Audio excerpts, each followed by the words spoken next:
Members of President Trump's cabinet under fire again for racking up huge travel bills, and you're paying for it. EPA Chief Scott Pruitt spending thousands of dollars on first-class flights, claiming it's for security reasons. Pruitt reportedly spotted flying first class between Washington, D.C. and Boston just this morning. There were also flights to Morocco, to Rome, and a $25,000 secure phone booth for the office. ABC's Mary Bruce tonight getting answers on your money. With his high-flying lifestyle under scrutiny, today the EPA Chief Scott Pruitt was at it again, reportedly spotted on a 90-minute flight from D.C. to Boston in first class.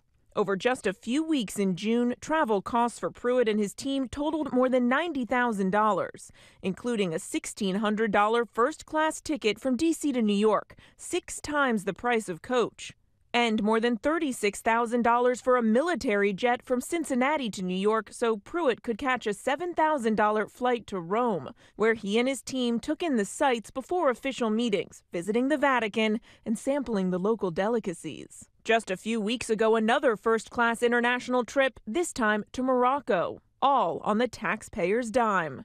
Pruitt is now under investigation, just the latest in a string of administration officials under fire for their expensive travel tastes. Health Secretary Tom Price was fired after more than 24 work trips on luxury private planes. Are you concerned that there's a trend here, a pattern that we're seeing? Well, without personalizing, I think everybody ought to fly coach, and I've always felt that way. You get there roughly at the same time, maybe a few seconds slower. That response from a Republican senator tonight. Mary Bruce live on the Hill, and Mary, Scott Pruitt was already facing scrutiny for installing that secure $25,000 phone booth you reported on before.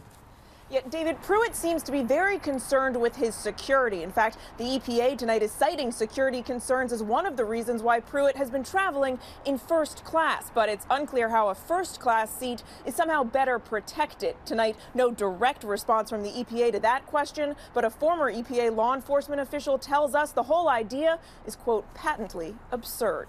David. Mary Bruce getting answers tonight.